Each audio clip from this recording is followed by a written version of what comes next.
Olá, bom dia. Que Deus abençoe a nossa vida, abençoe a nossa sexta-feira. Hoje, sexta-feira, 7 de outubro de 2025. Hoje eu trago para a nossa meditação o seguinte tema: que Deus adoramos? É uma pergunta. Que Deus você está adorando? Que Deus eu estou adorando? Só que antes de lermos essa meditação, vamos falar com Deus, para que Ele abra nossa mente, para que possamos entender o que vai ser lido. Amém? Oremos. Santo Deus, eterno Pai, obrigado por mais uma oportunidade que o Senhor nos concede de ter contato com a Tua Palavra. Por favor, que o Teu Espírito Santo venha abrir a nossa mente, o nosso entendimento.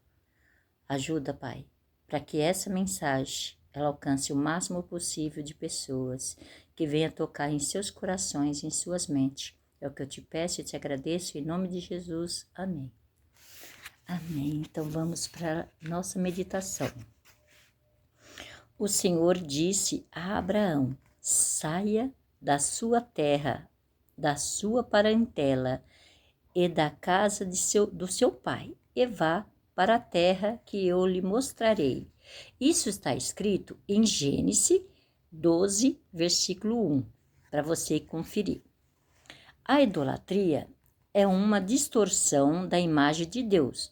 Por isso, quando Deus chamou Abraão, ele o fez sair do ambiente idólatra em que vivia.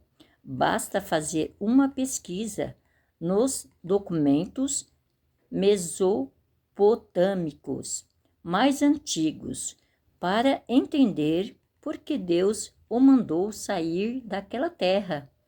O politeísmo e a idolatria cresciam dia a dia na região de Ur, que era onde ele vivia.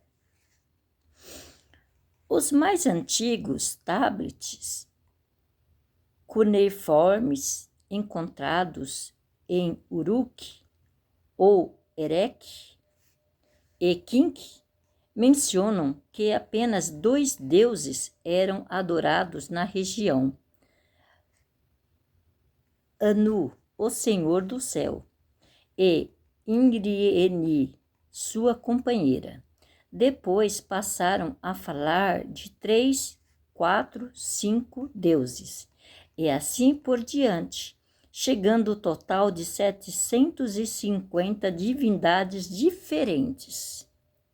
Após o fim da civilização sumeriana, por volta do 2º milênio antes de Cristo, o panteão mesopotâmico chegou a 5.000 deuses. Era uma divindade para cada gosto. Olha só, hein? Preste atenção como que era antigamente. O tipo de Deus que adoramos tem muito a ver com o tipo de pessoas que nos tornamos. Não é por menos que muitos preferem a idolatria ao culto ao Deus verdadeiro. Afinal, as pessoas não tendem a ser moralmente melhores do que os deuses que cultuam. Muitos pensam que a falsa adoração se sustenta apenas em ideias mentirosas, mas nem sempre é assim. A astúcia de Satanás muitas vezes está em usar a verdade contra a verdade. Como assim? Pensemos nisso. Gerando desequilíbrio entre duas coisas que Deus disse e promovendo o extremismo. Por exemplo, Deus disse que a salvação é pela graça, mas isso pode ser levado a um extremo que acabe anulando o papel da lei no processo. As boas ações podem não ser o meio, a causa de nossa salvação, mas certamente são o resultado dela. Por outro lado, é possível exagerar o papel da lei ao ponto de criar um legalismo que anula a graça. Por isso dizemos que extremismo é um lado da verdade que ficou louco. Pense nisso, né? Que nada no exagero também agrada a Deus. Tudo tem que ter equilíbrio. O mesmo ocorre com a imagem de Deus. O extremo pode distorcê-la, fazendo de Deus um ditador ou um ser inofensivo. Quando perguntaram a Einstein se ele cria em Deus, sua resposta foi: diga-me primeiro o que você entende por Deus. Então poderei dizer se creio ou não nele. Parafraseando o ditador popular: diga-me com quem andas e te direi quem és. Poderíamos dizer: diga-me que Deus tu adoras e te direi quem és. É bem interessante. Porque Satanás, ele tenta distorcer a verdade. Ele faz de tudo para distorcer a verdade. Deus, ele é o criador do universo, ele é o criador do homem, da mulher, de tudo que há no planeta. Foi passado pelas mãos do Criador, que é Deus. E ele quer adoração somente a ele, porque ele é o Criador de tudo. Nós devemos a ele a nossa vida, a nossa existência, ao ar que respiramos. E o que acontece? Satanás, ele coloca na mente do povo criar deuses inanimados, que não ouvem, não falam, não andam, não fazem nada, não pode proteger nem a eles mesmos, muito menos a nós. Mas a mente da pessoa está tão embrutecida que a pessoa não consegue perceber isso.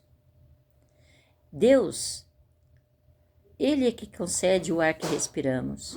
Se não fosse por ele, estaríamos todos mortos. Como pode uma criança gerar no ventre de uma mulher e vir para a vida? Tudo isso é um mistério de Deus que o homem, ele tenta imitar, né? Como o bebê de proveta. Mas para ter isso, ele precisa do gene, do material do ser humano. E Deus, quando criou o primeiro homem e a primeira mulher, ele não precisou de nada. Simplesmente, ele usou o barro. Então, vocês prestem atenção. Qual é a diferença do Deus verdadeiro para as imitações que Satanás tenta reproduzir e criar na mente dos homens? Que eu e você paramos para meditar nessa verdade e possamos virar as costas, dizer não a Satanás e dizer sim a Jesus, a Deus, nosso Pai Celestial, que é dele que dependemos. Ele é o dono de tudo e de todos. Amém? Vamos agradecer a Deus por essa palavra? Oremos. Pai Santo de misericórdia, obrigado, Senhor, por essa palavra, por essa inspiração, Pai, para que possamos aprender a distinguir entre Deus verdadeiro e os deuses falsos. Que cada um que tiver contato, Pai, com essa mensagem, entenda, procura entender, Pai, e fazer a sua vontade.